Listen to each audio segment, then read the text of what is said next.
While I've grown strawberry plants outdoors in hydroponics, this is going to be one of the first times for me to be able to try using a circulation hydroponic system called an AeroGarden to be able to grow strawberries.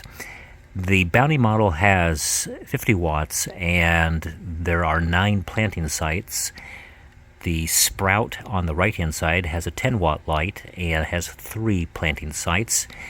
And this has allowed me to put all 12 of the sparkle variety of strawberry into these 2 gardens. Now, the plants, I try to keep the crowns dry, and so I plant those a little bit high.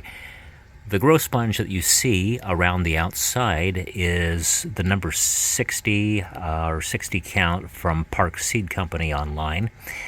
And what you could tell right now is the plants are starting to leaf out and the stems are starting to color up, and hopefully I'll be able to get these plants to root out nicely and then move them into another container, but I may end up leaving a few in the AeroGarden to see how well they do.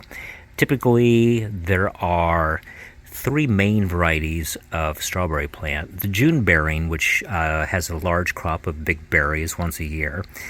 The Everbearing, which has 2 primary crops.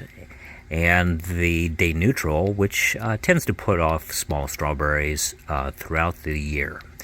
Now, for hydroponics, if you're looking for results where you could just grab a few berries, small berries to snack on, I would highly suggest getting the Day Neutral varieties. And if you're looking to grow those outdoors, you can grow 4 plants or 6 plants in a 27-gallon tote.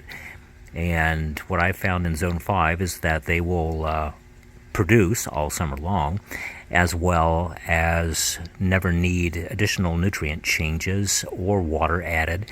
It would be a fill once and forget method that can be done, and it makes it quite simple, if you're looking for low maintenance strawberries, and if you're trying to get enough strawberry plants to feed a family.